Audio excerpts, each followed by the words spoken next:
ஓம் நமோ நாராயணாய நமக. ஓம் நம சிவாய. ஆன்மீக அன்பர்கள் அனைவருக்கும் வணக்கம். உங்களையெல்லாம் இந்த ஆன்மீக சேனல் மூலியமாக சந்திக்கிறதுல ரொம்பவும் சந்தோஷப்படுறேன். நாங்கள் போகிற வீடியோலாம் உங்களுக்கு பிடிச்சிருந்ததுன்னா நீங்கள் லைக் பண்ணுங்கள், ஷேர் பண்ணுங்கள். குளத்தூர் பாபா டெம்பிள் சேனலுக்கு நீங்கள் சப்ஸ்கிரைப் பண்ணுங்கள். நீங்களாம் எங்களோட வரும்பொழுது இன்னும் நிறைய விஷயங்களை நாங்கள் சொல்ல கடமைப்பட்டிருக்கோம். இன்னைக்கு நரசிம்ம ஜெயந்தி அப்படிங்கிறத பற்றி ஒரு விளக்கத்தை கொடுக்க போகிறேன். இந்த நரசிம்ம ஜெயந்தியில் நரசிம்மர் எப்படி அவதரித்தார், யாருக்காக அவதரித்தார் அப்படிங்கிறது ஒரு பெரிய ஸ்டோரி.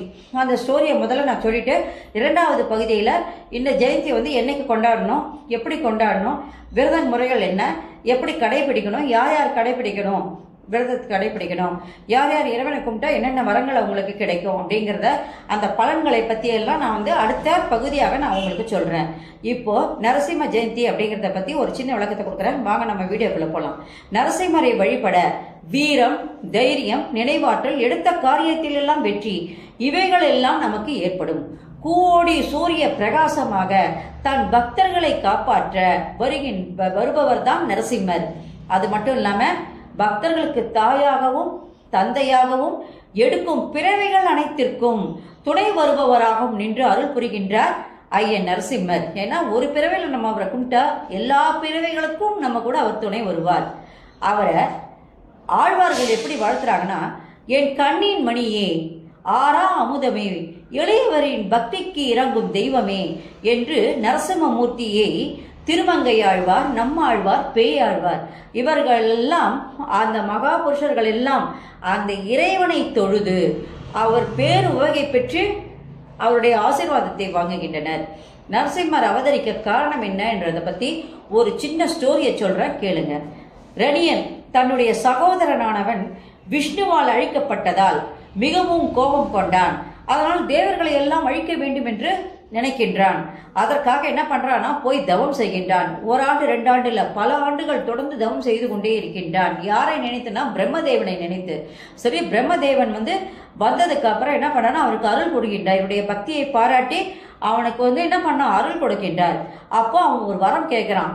அந்த வரத்துல என்ன கேட்கிறான்னு கேட்டா, இவ்வுலகில் எவராலும், மனிதராலும், தேவர்களாலும் நான் அழிக்கப்படக்கூடாது. இரவிலும் பகலிலும், மேலும் கீழும், உள்ளேயும் வெளியேயும், ஆகாயத்திலும் பூமியிலும், ஆயுதத்தாலும் அஸ்திரத்தாலும் நான் அழியக்கூடாது என்கின்ற ஒரு வரத்தை பிரம்மதேவரிடமிருந்து வாங்கிக் கொள்கின்றான். வாங்கினவன் சும்மா இருந்தானா, தேவர்களையும் மனிதர்களையும் என்ன பண்ணான, எக்கச்சக்கமா கொடுமைப்படுத்துறான். இந்த உலகத்துல கடவுள்னு சொன்னா அது நான் ஒருத்தன் தான். அதனால இரணையாய நமகன் என்று மட்டும் ஒரு மந்திரத்தை தான் நீங்க சொல்லணுமே தவிர வேறு எதையும் நீங்க என்ன பண்ணக்கூடாது, உச்சரிக்க கூடாது என்று அவன் எல்லாருக்கும் கட்டளை இடுகின்றான். இந்த நேரத்துல இவனை அழிப்பதற்கு இவனுடைய மகனாகிய பிரகலாதன் தோன்றுகின்றான். அந்த பிரகலாதனை நம்முடைய அவன் கருவிலிருந்தே அவன் யாரை நினைத்துக் கொண்டிருக்கின்றானா, ஓம் நமோ நாராயணா என்ற மந்திரத்தை தான் நாரதரால் அவன் உச்சரித்துக் கொண்டு இருக்கின்றான். இப்போ அவனுக்கு 5 வயசு. இந்த 5 வயசுலயும் அவன் என்ன பண்றான், தன் தந்தையை எதிர்த்து, கடவுள் என்றால் அது நாராயணன் ஒருவனே என்று கூறி என்ன பண்றான், அவனை எதிர்த்து வாதம் செய்து கொண்டிருக்கின்றான். இவனை கட்டுப்படுத்த முடியல ரணியனால. சரி, இவன் இருந்தானா மக்கள் அனைவரும் கெட்டு விடுவாங்க அப்படின்னு சொல்லி இவனை முதலில் ஒழித்து விட வேண்டும் என்று நினைத்து இவனை என்ன பண்ணோம்னா, முதல்ல கொலை பண்றதுக்காக தீய பத்த வச்சு அதுல போடுறான். அதுல இருந்து அவன் தப்பிச்சு வந்துட்டான். 2வது கடல்ல என்ன பண்றான்னா, ஒரு கல்லை கட்டி அவன் கடல்ல வீசி போடுறாங்க. அதுல இருந்தும் அவன் தப்பிச்சு வந்துட்டான். யானையின் காலால் மிதிப்பட செய்தான். அப்பவும் அந்த யானை அவனை மிதிக்காமல் விட்டு விட்டது. அதுக்கப்புறம் என்ன பண்றான், நெருப்புல போடுறான். அவனை நெருப்புல இருந்து அவன் தப்பிச்சு வந்துட்டான். மலையிலிருந்து உருட்டி விடுறான். அதுல இருந்து அவன் தப்பிச்சு வந்துட்டான். மறுபடியும் விஷத்தை கொடுக்குறான், ஆழகால விஷத்தை கொடுத்து அவனை குடிக்க சொல்றான். அதை குடிக்கும் போது அந்த விஷம் அவனுக்கு அமிர்தமாக மாறுகின்றது. இதுக்கெல்லாம் என்ன காரணம்னா, அவன் சதா சர்வ நேரமும் ஓம் நமோ நாராயணா என்ற மந்திரத்தை கூறும் பொழுது அந்த மந்திரமானது அவனுக்கு ஒரு கவசமாக இருந்து அவனை காப்பாற்றி கொண்டு வந்தது. இப்போ ரணியனுக்கு இவனை எப்படி அழிப்பது என்று தெரியவில்லை. இந்த தருணத்தில், டே யாடா நீ, உன்னுடைய கடவுள் எங்கடா இருக்கிறான், அந்த நாராயணன் என்பவன் எங்கே இருக்கிறான், சொல்லுடா, அவனை இப்பொழுதே ஒரு நொடி பொழுதில் அழித்து விடுகிறேன் என்று கோபக்கடலோடு பேசுகின்றான். அதற்கு பிரகலாதன், தந்தையே, இந்த தூணிலும் இருக்கின்றார், துரும்பிலும் இருக்கின்றார் எம்பெருமான் என்று கூற, அவனுக்கு இன்னும் கோபம் வந்தது பாருங்க. அப்பேற்பட்ட கோபம் ரணியனுக்கு.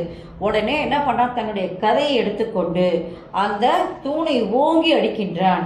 அப்பொழுது அதிலிருந்து நரசிம்மர் வந்து அவதரிக்கின்றார்.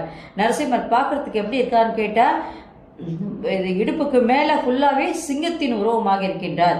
பிடரிகள் எல்லாம் அப்படியே என்ன பண்ணுதுன்னா சிங்கத்தினுடைய கணல்ல அப்படியே ஆடிக்கிட்டு இருக்கு. அந்த நேரத்துல அதி கர்ஜனையோடு இருக்கின்றார். இடுப்புக்கு கீழே பார்த்தா மனிதனாகவும், கால் பகுதி வந்து தேவர்களுக்கு ஒத்ததாகவும், அங்கே ஒரு உருவத்தில் வந்து சிங்கத்தின் உருவத்துல இறைவன் அங்கே அவதரித்தார். பெருமாள் வந்து இப்ப எப்படி அவதரிச்சிருக்காரு, நரசிம்மமூர்த்தியாக அவதரிக்கின்றார்.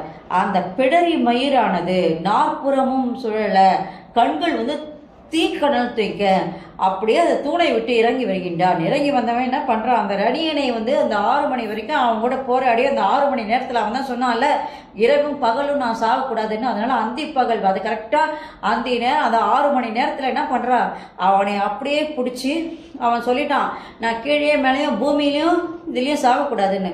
அதனால தன் மடி மேல் வைத்தார். ஆயுதத்தால் சாகக்கூடாதுன்னு சொன்னதுனால என்ன பண்றார், தன்னுடைய கைகளையே ஆயுதமாக்கி அவனை அப்படியே கிழிச்சு அவன் இதுல இருந்து வருகின்ற ரத்தத்தை எல்லாம் அப்படியே அப்படின்னு உறிஞ்சிட்டார். மொத்த ரத்தத்தையும் உறிஞ்சிட்டு அவனுடைய உடலை எடுத்து அப்படியே தன் தோல் மேல போட்டுக்கொண்டு கோவக்கடலோடு அப்படியே திரிகின்றார்.